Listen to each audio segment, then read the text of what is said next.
In 1954, Nicholas Winton ran for a seat on the borough council in Maidenhead, a small English town. His campaign leaflet included standard information, a personal photo, a message to voters, and some biographical details. Tucked away in the middle of a section labeled Personal Details was a single sentence. After Munich, evacuated 600 refugee children from Czechoslovakia. At the time, few people paid much attention to that sentence, but behind those words lay an extraordinary and little-known tale of compassion, courage, and heroism. It would take more than 3 decades for the world to discover the full extent of what Winton had done.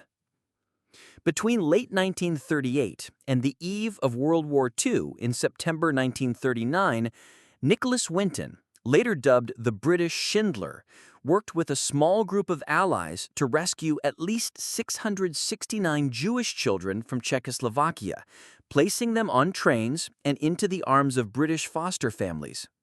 Despite the magnitude of his actions, Winton kept quiet about his role for most of his life.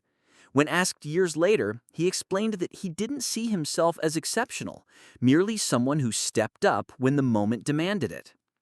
In December 1938, Winton, then a 29-year-old London stockbroker, was planning a skiing holiday in Switzerland. Days before his departure, a friend named Martin Blake reached out with an urgent plea: forget the trip and come to Prague instead. Blake, already helping Jewish refugees in the Sudetenland, recently annexed by Nazi Germany, warned that the situation was deteriorating rapidly. Acting on instinct, Winton canceled his vacation and flew to Prague.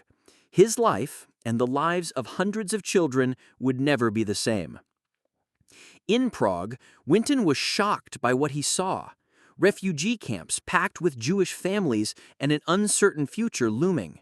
With borders closing and immigration rules tightening, there were few options left to escape.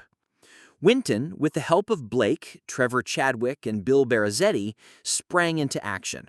They opened a small office in the city and began interviewing thousands of anxious parents hoping to send their children to safety, often knowing they might never see them again.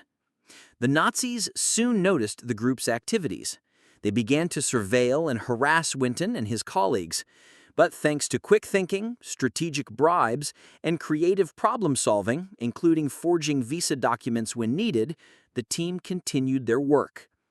By early 1939, over 900 children were registered for evacuation. Winton, working from England, secured foster homes and coordinated transport. But the British government was slow to issue the necessary visas. Winton, undeterred, took matters into his own hands and falsified documents to keep the process moving. On March 14, 1939, the first train departed Prague. It carried 20 children through Germany into the Netherlands and then by boat to England.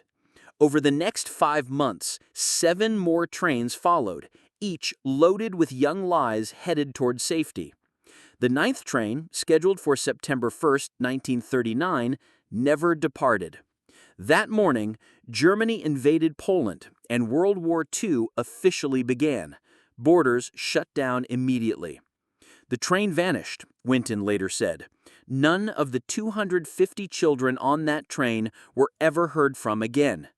At London's Liverpool station, 250 families waited in vain.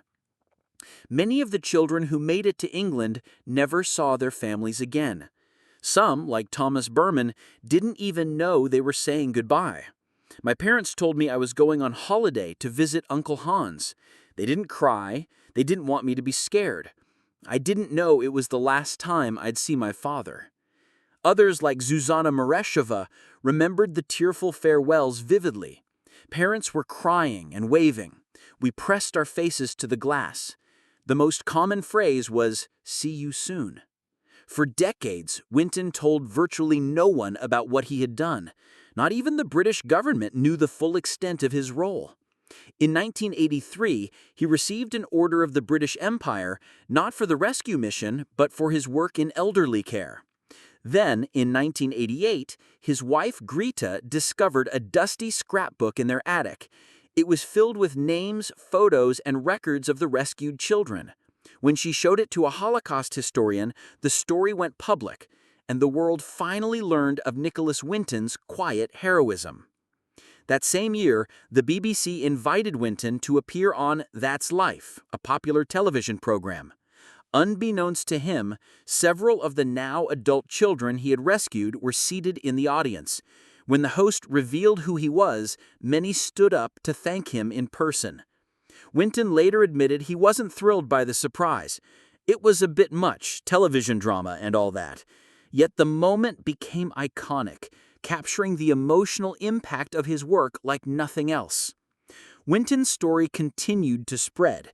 He received numerous honors, from knighthood to statues to having a minor planet named after him. Yet he always remained humble. "I wasn't heroic," he insisted. "I was never in danger." Instead, he praised those who stayed in Prague, like Doreen Warrener and Trevor Chadwick, who risked far more. They were the real heroes, he often said. Nicholas Winton passed away in 2015 at 106, fittingly on the anniversary of the largest rescue train he ever organized. His legacy lives on not only in the stories of those he saved, but in the generations that followed. Today, he is remembered as a symbol of how one ordinary person, faced with extraordinary circumstances, can choose to act and change the course of hundreds of lives.